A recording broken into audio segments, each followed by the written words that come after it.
I used to think empty stations were just rooms that forgot their purpose.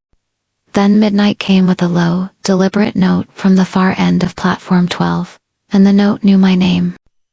The station of Merriweather had been retired for a decade, ticket booth boarded up, timetable bleached by sun into a pale ghost of numbers, pigeons holding their small conferences under the iron ribs of the roof. I liked it that way. I could set up my easel at 11, paint the quiet as if it were a landscape, and pretend that the rails were simply two silver rivers choosing not to move. Tonight the air was colder, like metal thinking. I finished a charcoal sketch, the curve of an abandoned bench, the shadow of the clock that no longer kept anyone honest, and reached for a clean sheet when the platform lamps flickered in unison, a ripple of light running toward the dark end of the track. That was when I heard it, a horn, not loud, but certain, a sound with shoulders. I looked down the line and saw the shape collect itself from shadow, a locomotive with a face like an old photograph. The paint was green, gone tonight, the brass trim burnished by time, the window glass holding enough reflection to carry the station back to me. It wasn't possible. It was here. Steam braided itself into the roof beams. Pigeons rose, wheeled, and resettled, as if they had been warned. The headlamp brightened, and for the first time in 10 years, Platform 12 was a place people could arrive to. I didn't move. The easel steadied my knees. A figure stepped down from the first carriage. He wore the kind of coat that looked like it had always belonged to him, and the kind of expression that belonged to the night. Evening, he said. The word slid along the rails and came back whole. This platform is closed, I answered, because that is what people say when the world changes in front of them. He smiled like he'd heard it before. We only stop at closed platforms. His hair was dark, his eyes lighter than I wanted them to be, and a small brass badge on his lapel read Rowan. Behind him, the door of the first carriage stayed open, lamplit. I could see rows of seats upholstered in an odd, familiar pattern, like tickets laid next to each other to make a quilt. What line is this? I asked. The line that waits, he said simply. We're punctual only for those running late to their own voices. I laughed once, because I have a defense mechanism that sounds like humor.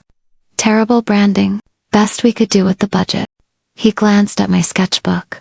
Amelia, isn't it? Every syllable in my body stopped. He touched the brim of a hat I hadn't noticed he was wearing until that moment. Your name is written all over your drawings. The way you keep leaving the sky open. The way your benches face each other but never quite line up. I looked at the page and, to my irritation, saw he was right. My benches had been trying to confess something all summer. I'm not going anywhere, I said. I'm just painting. Then you're already further along than most, Rowan answered. The car will be warmer than the wind. You can bring the easel if trust is expensive. Trust is always expensive. I found myself packing anyway. I took the charcoal, the papers, the little thermos of cinnamon tea I hadn't planned to drink. The platform boards hummed underfoot as if remembering a language. When I reached the carriage, Rowan stood aside, and for a heartbeat I thought the warmth coming from inside was a trick. Then it touched my face the way kitchens do when you come home and no one is there, just the heat and the smell of something decent. The corridor was narrow, the carpets soft, the lighting a gentler version of the platform's old lamps. I passed compartments with doors slid open. In one, a woman with a cane adjusted a scarf and smiled at herself in the window. In another, two teenagers were teaching each other a card game from opposite seats, their hands clumsy with kindness. Is this? I began. Public, Rohan said, and I heard the capital letter.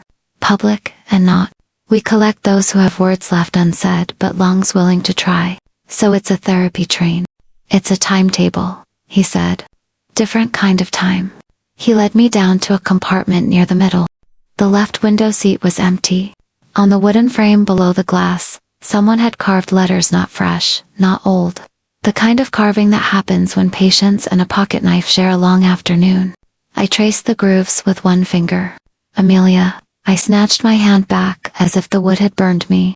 No, I said out loud, to the train, to Rowan, to the idea of destiny in general. That's not my handwriting. He considered the letters. We don't get to choose the font. Only whether to sit.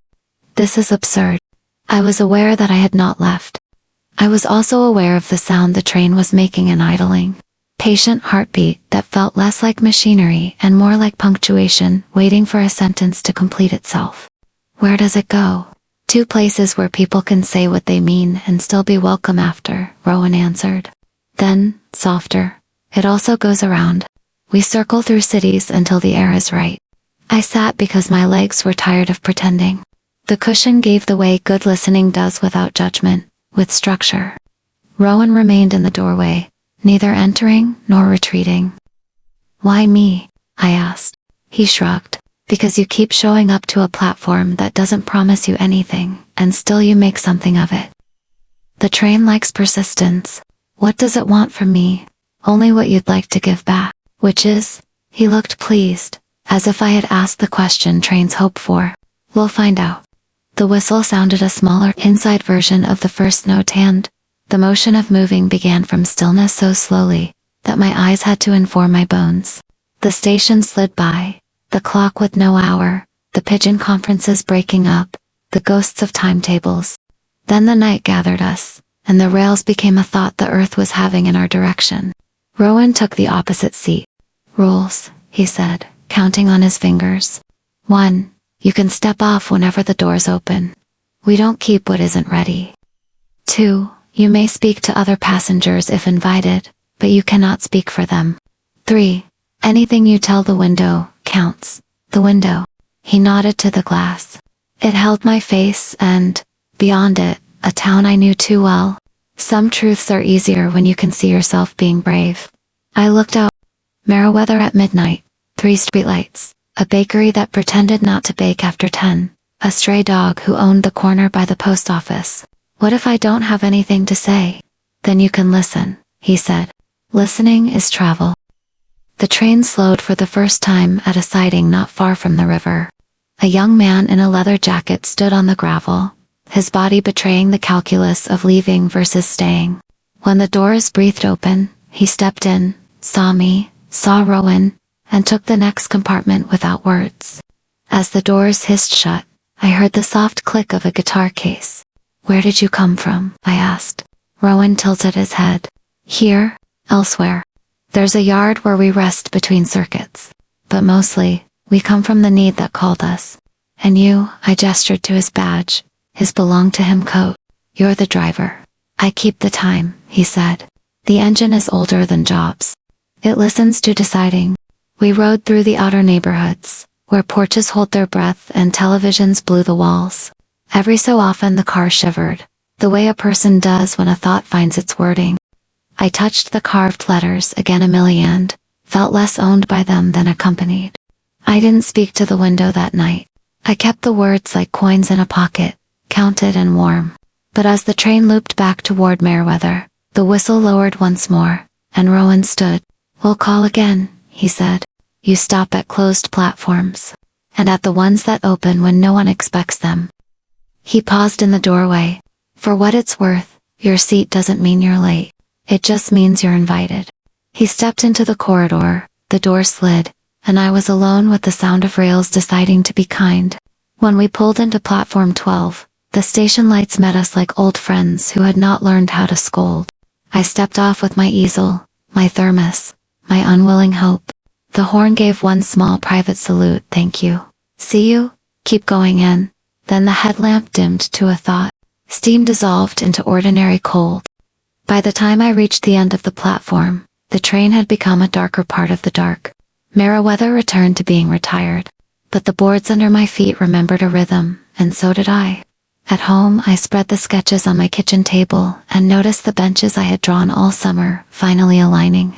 In the morning, I told myself, I'd go back at 11 and paint the quiet again, just in case the night remembered my name. The second night, I told myself I wasn't waiting. Artists lie for a living, but this was an amateur attempt. I set up my easel at the same spot on platform 12, pretending the train hadn't existed, that the rails were once again only silver sentences no one had finished. At 11:47 p.m., the air changed anyway the way a page changes when someone starts reading aloud in the next room. The lamps brightened by degrees. The pigeons evacuated. And then, punctual as guilt, the headlight appeared.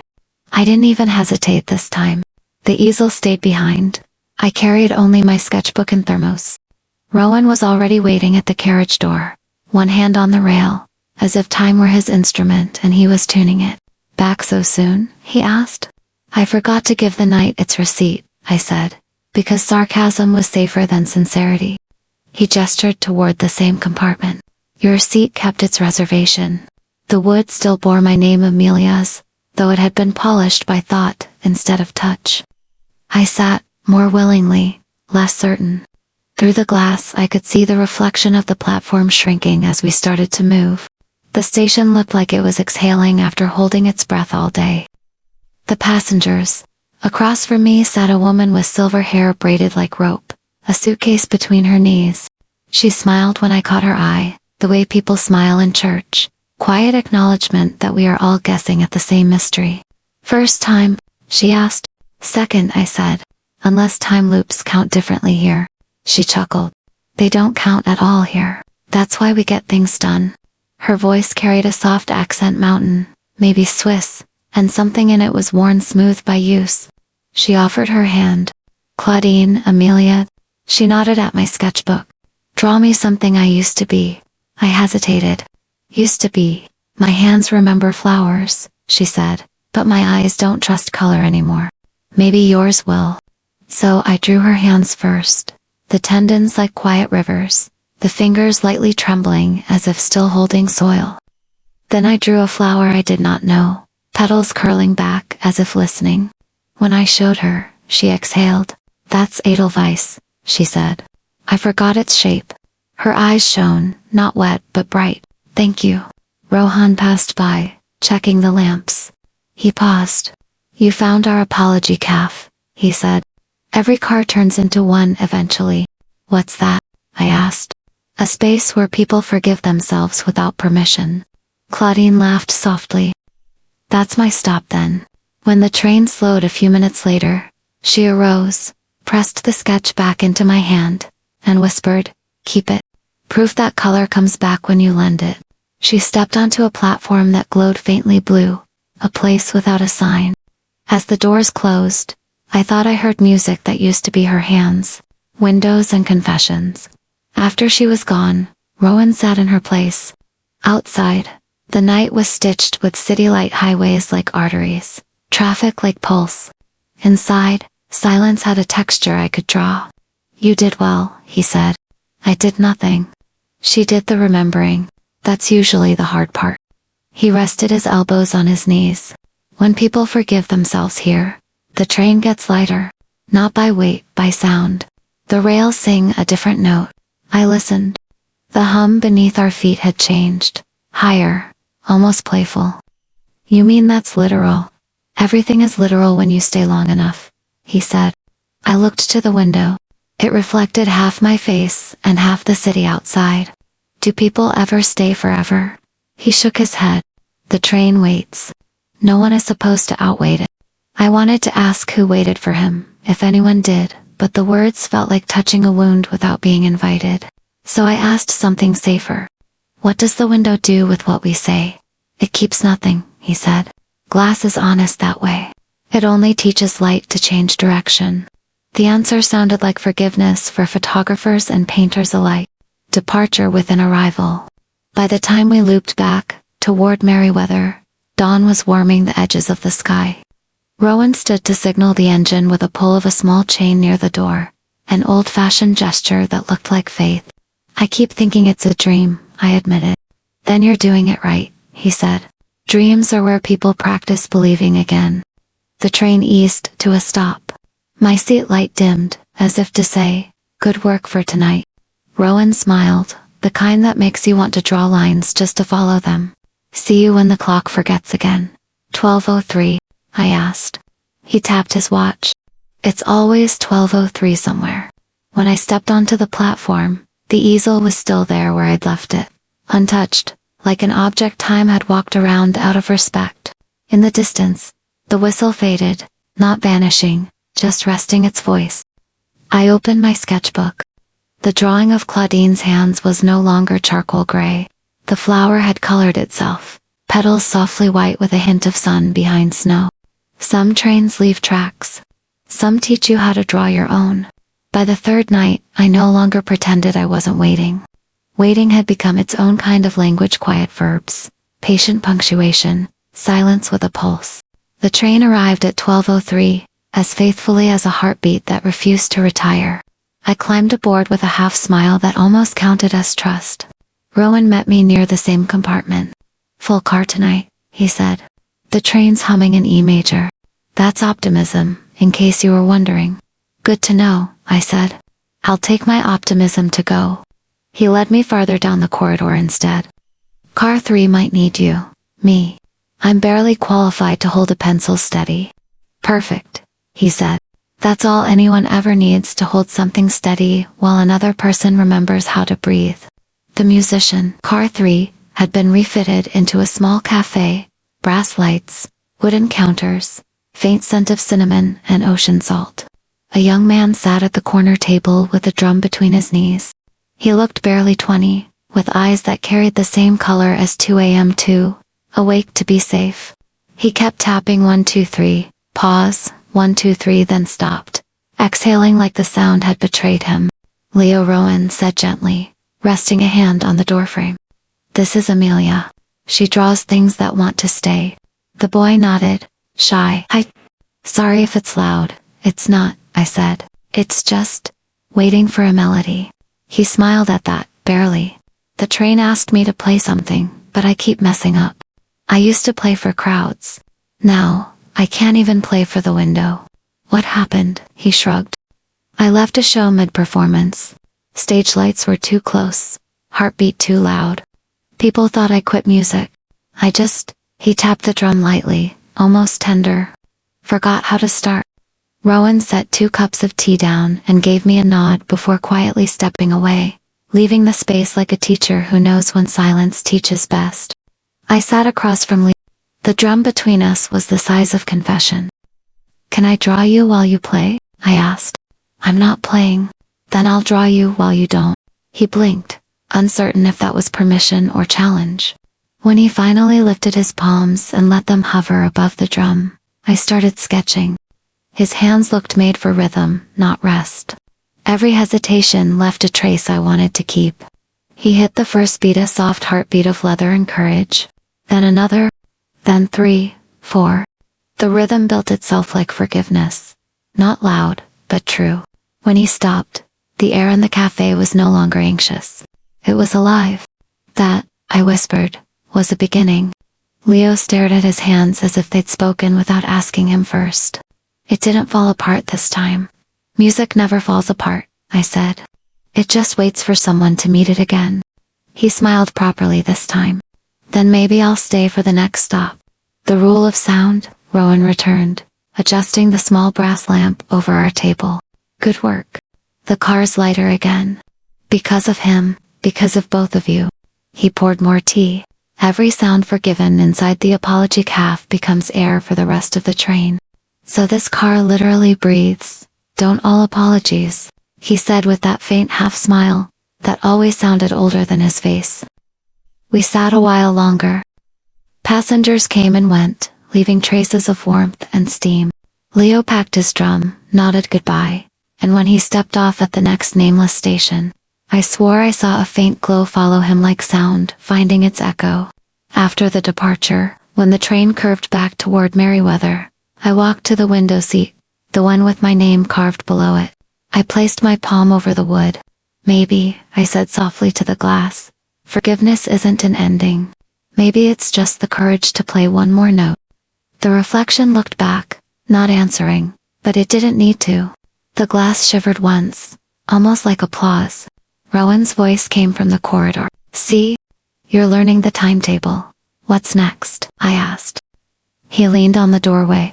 "Next is car 4. People think it's about destinations, but it's really about seeing the tracks."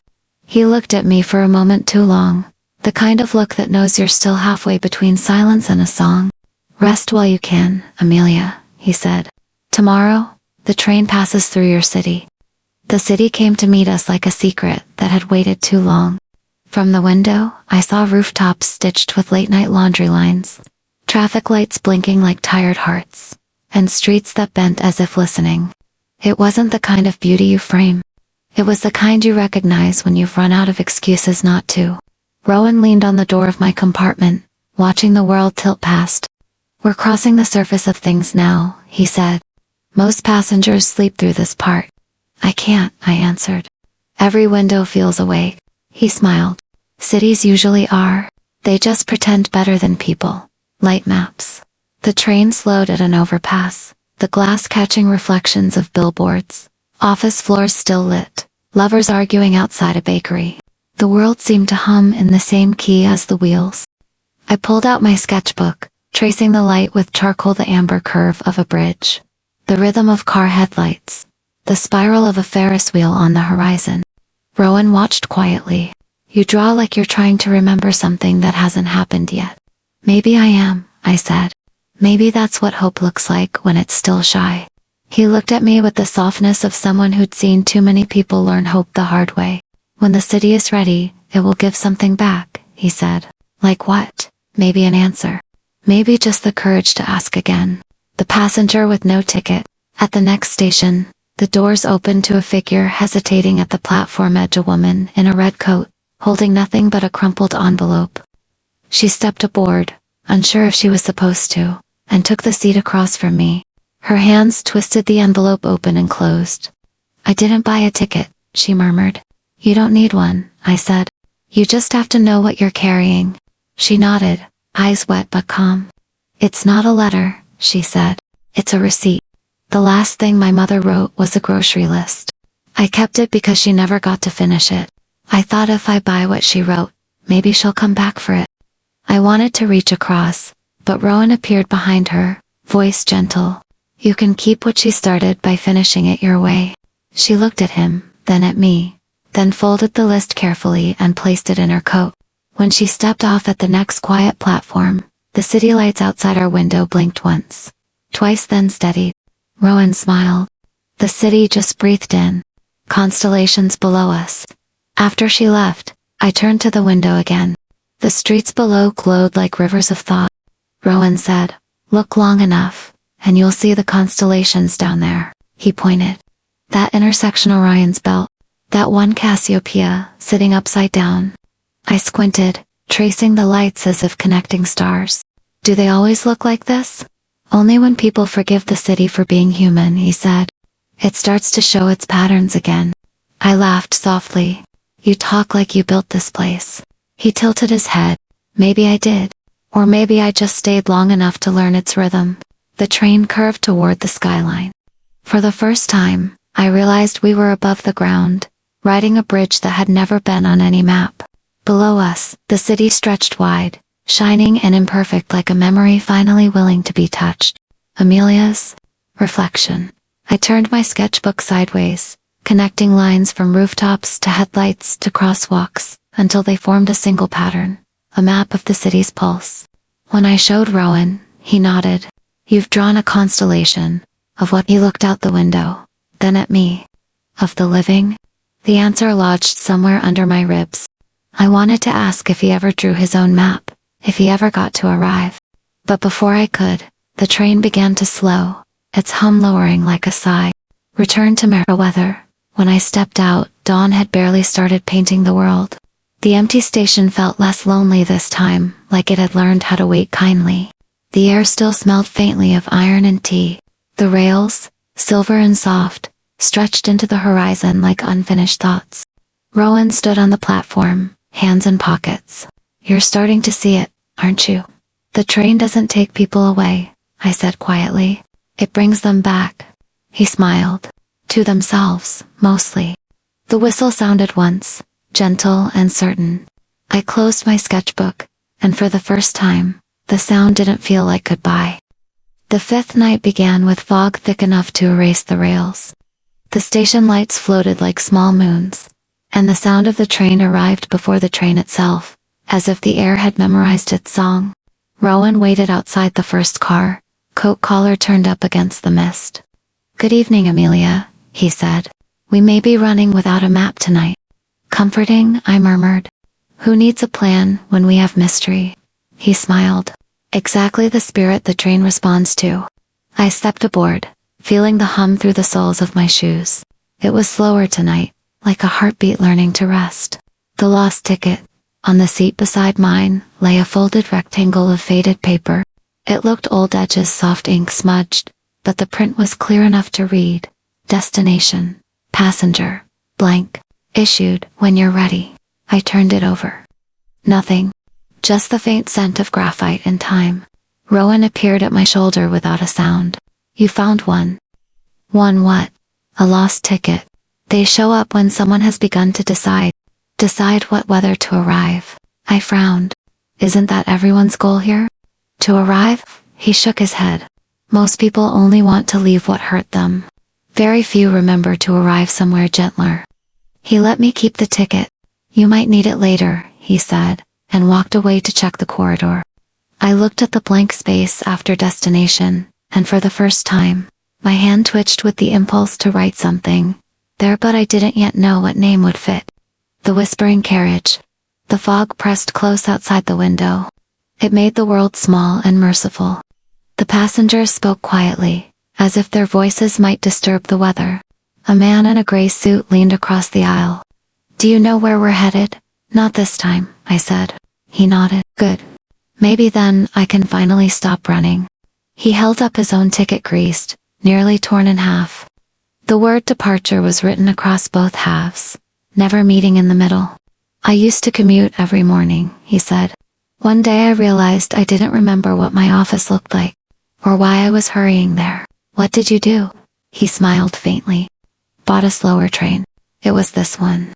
Before I could answer, the car lights dimmed slightly. The air changed pitch, like a song waiting for its refrain. The writing on the window.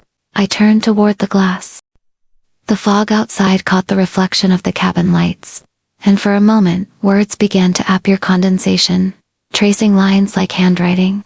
The place you seek already knows your name. I blinked, and the letters faded. I pressed my palm to the glass. It was warm. Rohan, I called softly. He appeared, leaning against the doorway, a shadow inside light. The train likes you, he said, because I talk to the window, because you listen when it answers. He noticed the ticket in my hand. Any ideas for your destination yet?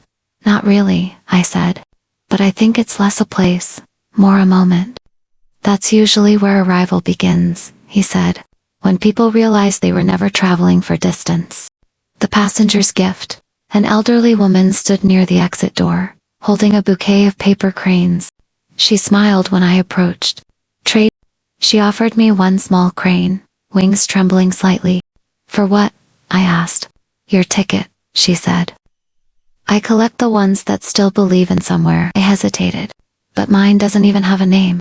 Then it's pure, she said, like wind before it learns direction.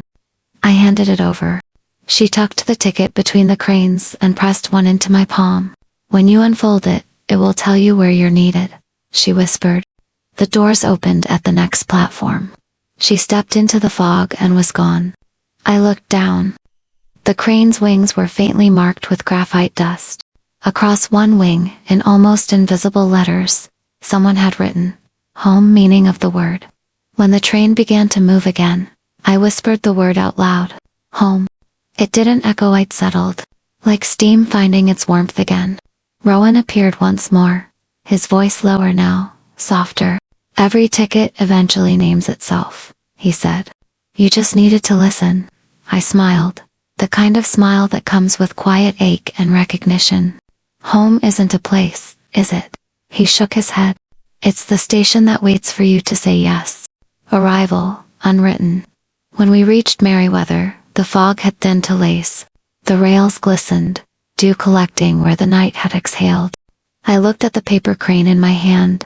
Its wings still read home, the graphite slightly smudged but intact. As the train stilled, Rowan tipped his hat. Until you're ready for the next word, he said. What word is that? He smiled. Maybe stay, maybe begin. The timetable's flexible. He stepped back onto the train. The doors closed. The horn murmured, and the night folded neatly around its sound. The night I learned that engines can wait, The sky refused to move. Fog had thinned to silver thread, and the stars looked close enough to overhear us. When the train arrived, Welvo 3 again, it carried a stillness heavier than silence, the kind that asks to be trusted before it speaks. Rowan was already there, standing beside the locomotive instead of the doorway. For the first time, he looked less like the keeper of time, and more like someone it had kept. "You're early," I said. "So is the night," he answered. "The engine's restless. It remembers something. Engines remember." He smiled a little. "They're built from stories people tell about leaving. Every bolt has a goodbye inside it. When enough goodbyes change their minds, the engine waits." Inside the heart of the train, he waved me forward. "Come see it." We climbed the narrow ladder to the cab. The air smelled of steel and cardamom metal and kindness somehow agreeing to coexist. Levers gleamed like spine bones, polished by years of belief. The gauges trembled, light breathing through dust. "Does it run itself?" I asked.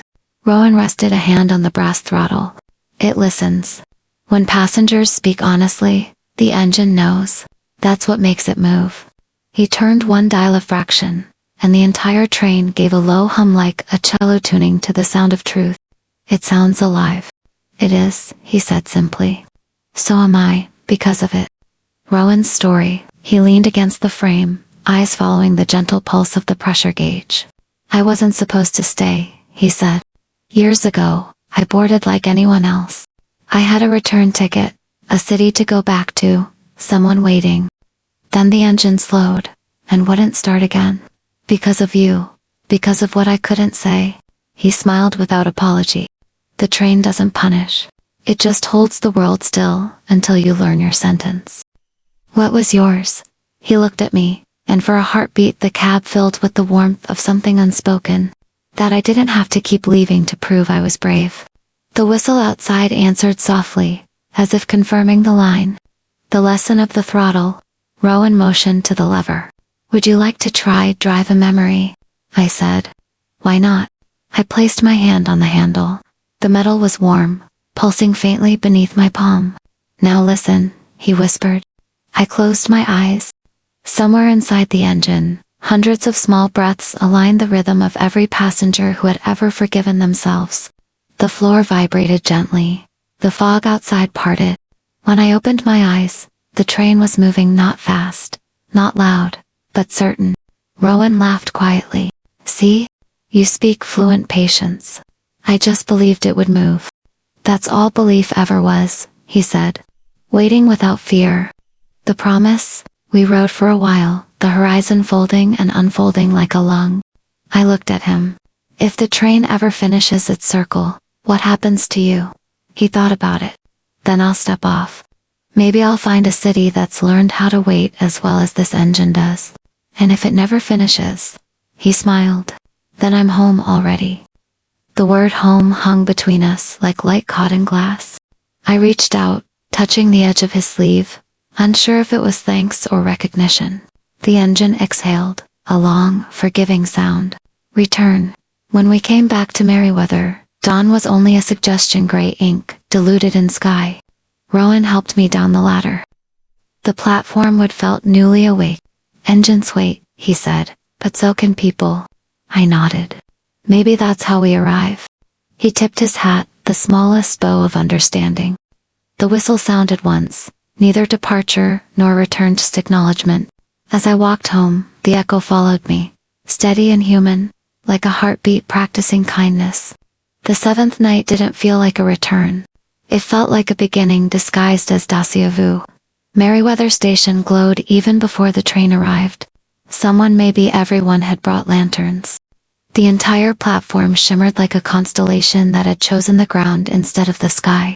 Rowan stepped down first, carrying a wooden crate of glass jars. Inside each jar, a candle flickered like a captured promise. He smiled at me. "Tonight, the platform gets to travel." "What does that mean?" I asked. "It means we stop moving so others can start." The gathering by midnight, the station was full. Children, shopkeepers, students, and strangers stood shoulder to shoulder, their faces washed in gold light. Someone tuned a guitar, someone else began painting stars on the tiles. The city, usually shy, had found its voice. Rowan placed the crate on the old bench and turned to the crowd. "This station once forgot its purpose," he said. "Now it remembers that arrival is also a kind of journey. If you've been carrying words too heavy to lift, the train will listen tonight." He nodded at me. That was my cue. I unrolled the sketch I'd been working on for Des, a long scroll of paper connecting every city we'd passed, every face I'd drawn through the window. Together, they formed a map of movement: laughter beside fog, silhouettes beside stars, forgiveness beside rain. People stepped forward one by one, touching the paper, whispering things to the drawings. Apologies, thank yous, good nights, beginnings. The air thickened with the gentle weight of honesty. The light that waited, the locomotive's whistle, answered soft, low, reverent. It hadn't moved an inch, yet it sounded closer than ever. I turned to Rowan.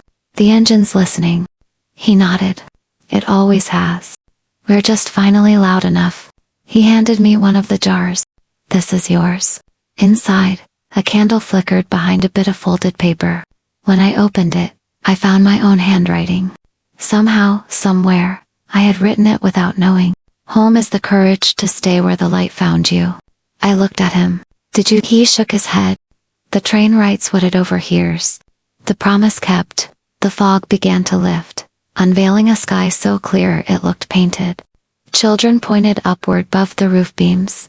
Real stars had aligned exactly with the lanterns below. The platform and the sky mirrored each other, like pages closing on the same story. Rowan stepped beside me. "Every circle needs an opening.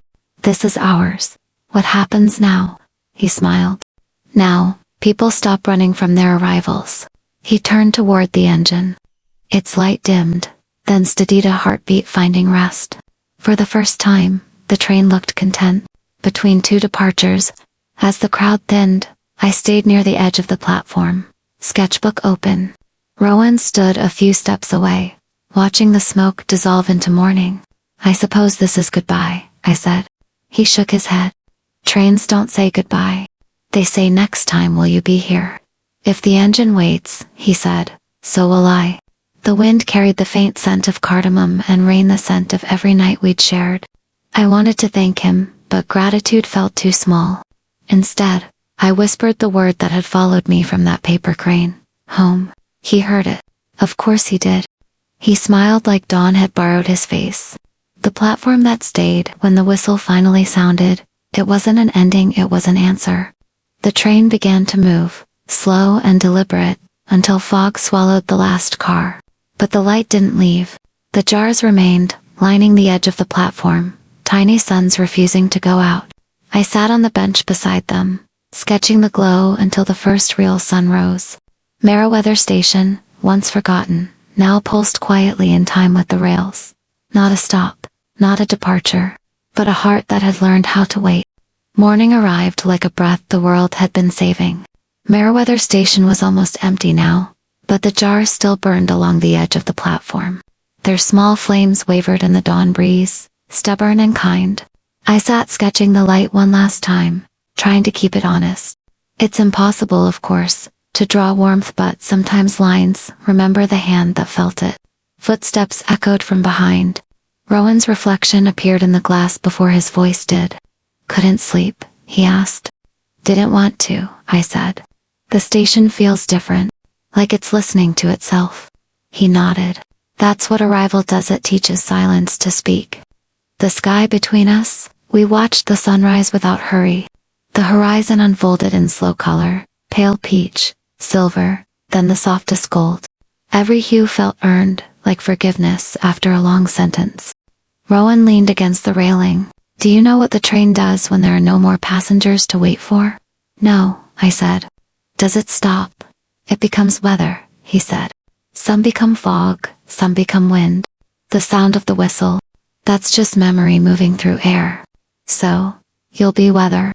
He smiled, quiet and sure. "We all are, eventually. The trick is to choose what kind."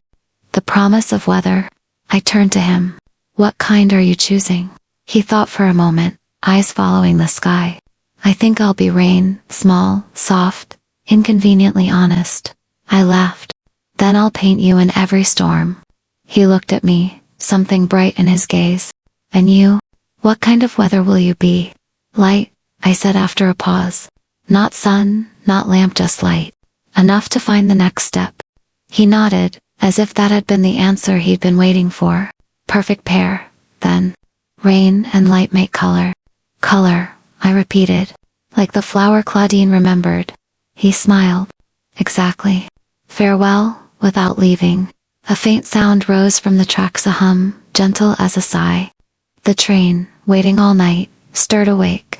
Its lamps blinked once, acknowledging us. Rowan turned to me. It's time.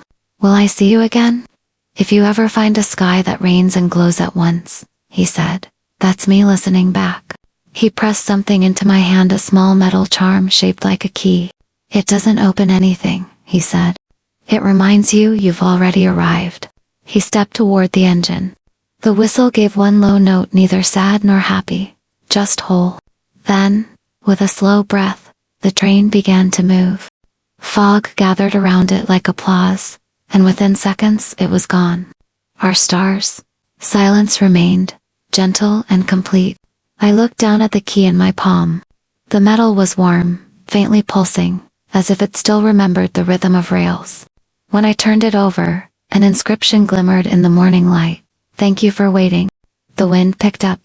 Somewhere above the city, a thin rain began to fall, soft, honest, almost golden.